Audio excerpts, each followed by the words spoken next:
نبی کریم صلی اللہ علیہ وسلم نے فرمایا اللہ تعالیٰ نے کوئی بیماری ایسی نہیں بنائی جس کا علاج پیدا نہ کیا ہو۔ کچھ چیزوں میں یقینی شفا ہے جن میں نمبر 1 شہد ہے، ہنی۔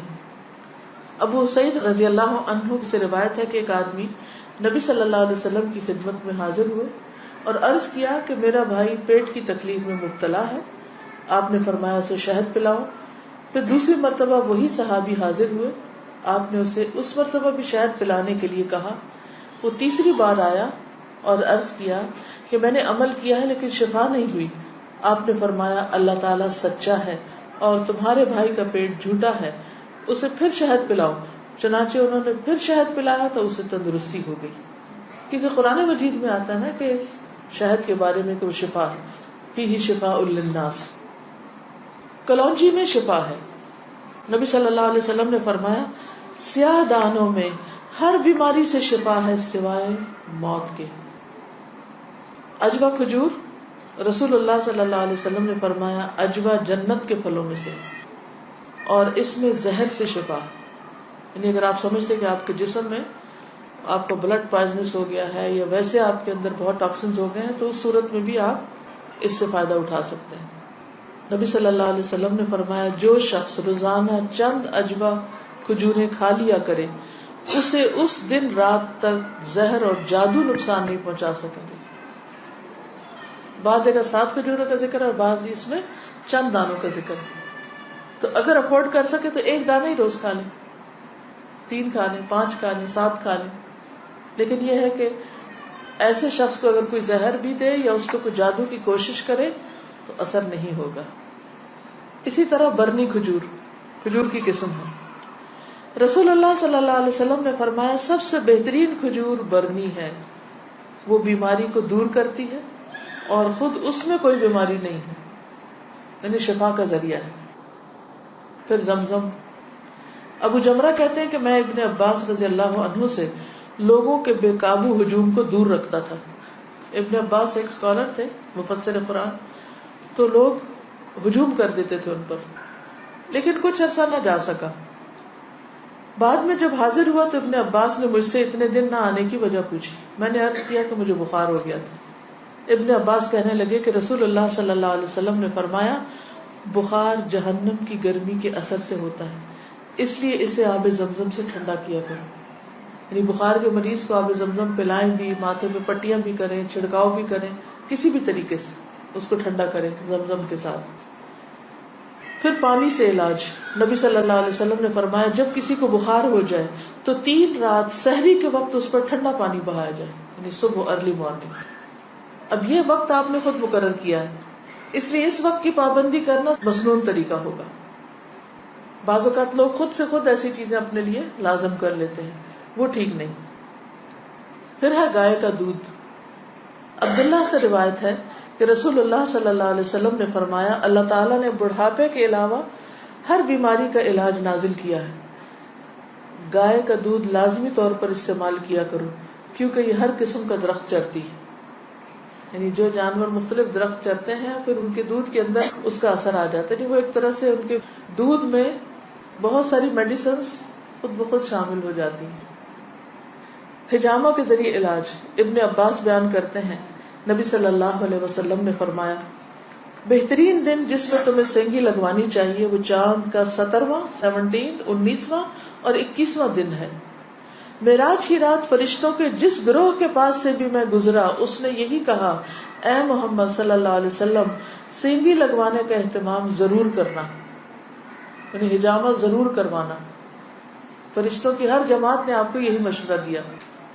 انس رضی اللہ عنہ کہتے ہیں کہ رسول اللہ صلی اللہ علیہ وسلم نے فرمایا جب تم میں سے کسی کا خون بھڑکنے لگے، یعنی بلڈ پریشر ہو جائے، بی پی ہائی ہو جائے، تو وہ سینگی لگوائے، کیونکہ خون کے جوش مارنے سے آدمی کی موت واقع ہو سکتی ہے، یعنی بعض اوقات بی پی کے ہائی ہونے سے انسان مر سکتا ہے۔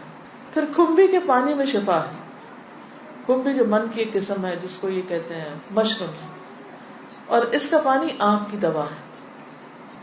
عود ہندی میں شفا ہے، ام قیس سے مروی ہے کہ میں اپنے ایک لڑکے کو لے کر حضور صلی اللہ علیہ وسلم کی خدمت میں حاضر ہوئی، میں نے اس کی ناک میں بتی ڈالی تھی، اس کا حلق دبایا تھا، چونکہ اس کو گلے کی بیماری ہو گئی تھی.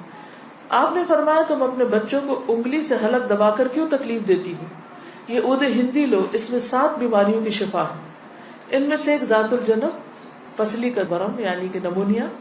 اگر حلق کی بیماری ہو تو اس کو ناک میں ڈالو، اگر ذات الجنب ہو تو حلق میں ڈالو. یعنی بعض چیزیں ناک کے راستے بھی ٹپکائی جا سکتی، بعض گلے میں ڈالی جا سکتی. جنگلی بکری کے گوشت میں شفا، ہنٹنگ کا جو گوشت ہے نا. انس بن مالک سے روایت ہے کہ رسول اللہ صلی اللہ علیہ وسلم نے فرمایا ارق النساء سے شفا حاصل کرنے کے لیے جنگلی بکری کے ران کے اوپر والے کمر سے متصل حصے کو پگھلایا جائے، پھر اسے 3 حصوں میں تقسیم کیا جائے اور مریض نہار منہ 3 دن یعنی ہر روز ایک حصہ پیے. یعنی اس کو سوپ بنایا جائے، پگھلایا جیسے مراد یہ کہ اس کو بالکل اس کو ملیدہ بنا لیا جائے. کون سے حصے کو؟ ران کے اوپر کے حصے کو. تلبینہ. عائشہ رضی اللہ تعالی عنہا بیمار کے لیے اور میت کے سوگواروں کے لیے تلبینہ پکانے کا حکم دیتی تھی اور فرماتی تھی کہ میں نے رسول اللہ صلی اللہ علیہ وسلم سے سنا ہے کہ تلبینہ مریض کے دل کو سکون پہنچاتا ہے اور غم کو دور کرتا ہے. مہندی. سلمہ ام رافع جو رسول اللہ صلی اللہ علیہ وسلم کی آزاد کردہ باندی ہیں فرماتی ہیں کہ نبی صلی اللہ علیہ وسلم کو زخم ہوتا یا کانٹا چبھتا تو آپ اس جگہ مہندی لگاتے. اور آخری بات یہ کہ پرہیز علاج سے بہتر ہے. ام المنذر بنت قیس انصاریہ کہتی ہیں کہ رسول اللہ صلی اللہ علیہ وسلم میرے پاس آئے، آپ کے ساتھ علی رضی اللہ عنہ بھی تھے جو ابھی ابھی بیماری سے صحت یاب ہوئے تھے. کچھ نیم پختہ کھجوریں جو پک گئی تھی لٹکی ہوئی تھی. رسول اللہ صلی اللہ علیہ وسلم نے ان کو کھانا شروع کر دیا اور علی بھی کھانے کے لیے کھڑے ہوئے، لیکن رسول اللہ صلی اللہ علیہ وسلم نے یہ کہہ کر منع فرمانا شروع کر دیا کہ رک جاؤ کیونکہ ابھی تک بیماری کی کمزوری باقی ہے. سو وہ رک گئے. میں نے جو اور چکندر کا ایک کھانا تیار کیا اور آپ کے پاس لے کر آئی. رسول اللہ صلی اللہ علیہ وسلم نے فرمایا علی یہ کھاؤ، یہ تمہارے لیے زیادہ مفید ہے. یعنی بیمار کو کچھ چیزیں کھانی چاہیے اور کچھ نہیں کھانی چاہیے. تو اس لیے حکم کیا ہے کہ علاج کرتے رہو. اللہ نے کوئی بیماری ایسی نہیں رکھی جس کا علاج نہ رکھا ہو سوائے موت اور بڑھاپے کے. اسی طرح معالج کو دکھانا چاہیے. جابر بن عبداللہ سے روایت ہے کہ رسول اللہ صلی اللہ علیہ وسلم ایک بیمار کی تیمارداری کے لیے تشریف لے گئے اور فرمایا تم لوگ اس کے لیے کوئی طبیب کیوں نہیں بلاتے؟ انہوں نے کہا اللہ کے رسول صلی اللہ علیہ وسلم آپ بھی ہم کو یہ حکم دیں گے، یعنی آپ بھی کہتے ہیں کہ ہم طبیب کو بلائیں.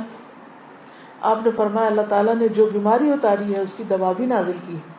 تو طبیب یا معالج کو دکھانے کا حکم کیوں ہے؟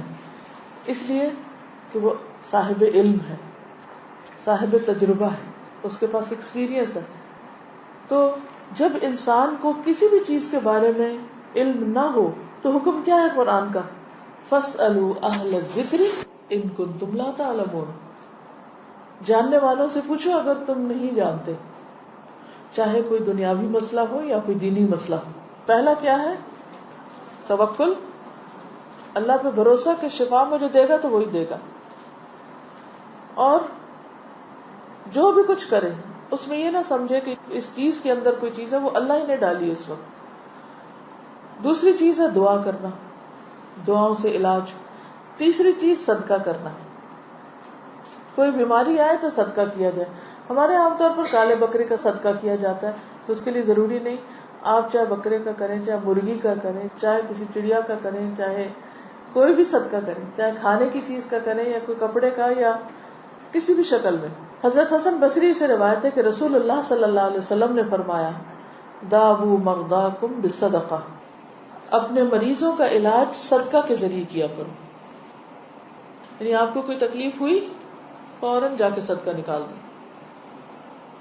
تیسری چیز کتاب اللہ سے علاج، یعنی قرآن مجید شفا ہے. اور یہ کہاں سے پتہ چلتا ہے؟ خود قرآن مجید سے ہی پتہ چلتا ہے. وَنُنَزِّلُ مِنَ الْقُرْآنِ مَا هُوَ شِفَاءٌ وَرَحْمَةٌ لِّلْمُؤْمِنِينَ وَلَا يَزِيدُ الظَّالِمِينَ إِلَّا خَسَارًا. اور ہم قرآن میں جو کچھ نازل کرتے ہیں وہ مومنوں کے لیے تو شفا ہے اور رحمت ہے، مگر ظالموں کے خسارے میں ہی اضافہ کرتا ہے. تو قرآن مجید میں جو کچھ ہے وہ سارے کا سارا شفا ہے. لیکن یہ جو کسی پہ خود سے پابندی خود ساختہ لگا دینی ہے نا کہ 300 بار پڑھو یا 1000 بار پڑھو یا رات کے وقت پڑھو یا صبح کے وقت پڑھو یا عشاء کے بعد پڑھو، وہ بعض اوقات لوگوں کو بلا وجہ کی مشقت میں مبتلا کرنا ہوتا ہے. اور نبی صلی اللہ علیہ وسلم کی سنت سے اس کا کوئی ثبوت نہیں کہ آپ نے صحابہ کو کوئی خاص نمبر بتایا ہو اور یہ کہا ہو کہ یہ اس وقت میں بیٹھ کے پڑھو یا اندھیرا کر کے پڑھو یا پانی کے کنارے پہ جا کے بیٹھ کے پڑھو. یہ پھر خود ساختہ پابندیاں ہو جاتی اور لوگ بھی ڈرنے لگتے ہیں کہ اگر یہ 41 دن نہ پڑی یہ چیز تو کام نہیں ہونے کا. نہیں، اللہ تعالیٰ تو ایک دفعہ سے بھی سنتے ہیں. لا الہ الا انت سبحانک انی کنت من الظالمین. اصل چیز ہے کہ اخلاص اور شوق کے ساتھ انسان پڑھے. صرف اس کو ایک رٹو طوطے کی طرح رٹتے رہتے ہیں، پڑھتے رہتے ہیں، نہ کوئی یقین ہوتا ہے، نہ کوئی روح ہوتی ہے اور نہ ہی کوئی سمجھ ہوتی ہے کہ کیا پڑھ رہے ہیں. تو یہ ٹھیک نہیں. اسی طرح غیر شرعی علاج سے بھی پرہیز کرنا چاہیے. قیس بن سکن اسدی کہتے ہیں کہ عبداللہ بن مسعود نے اپنی بیوی کو دیکھا کہ اس نے خسرے کی بیماری کی وجہ سے تعویذ پہنا ہوا تھا. خسرہ کی بیماری معلوم ہے، جو سارے جسم کے اوپر وہ دانے آ جاتے ہیں.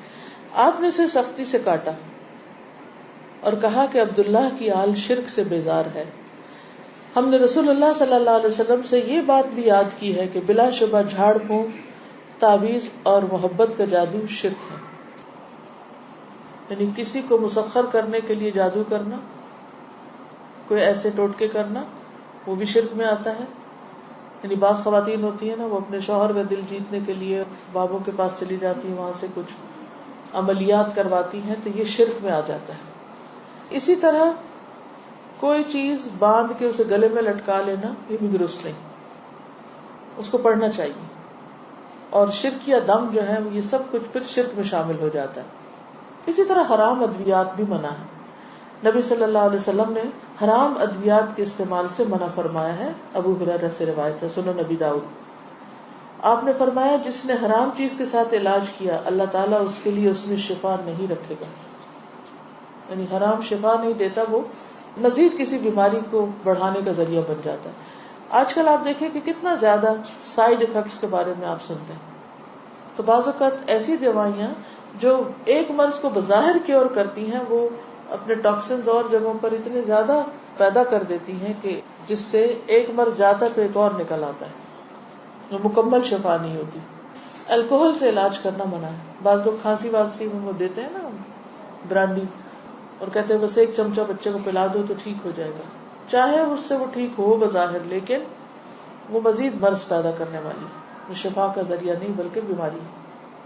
نبی صلی اللہ علیہ وسلم نے جو فرمایا کہ 3 چیزوں میں شفا ہے، اس میں ایک شربت اصل، شہد پینا، اور دوسرا شرطت محجم، یعنی اس کے کٹ میں وہ جو حجامہ والا کٹ لگاتا ہے، اور تیسرا داغنا. تو میں تمہیں داغنے سے منع کرتا ہوں. 2 طریقے ٹھیک ہے، شربت اصل ٹھیک ہے، شرطت محجم ٹھیک ہے، لیکن داغنا ٹھیک نہیں.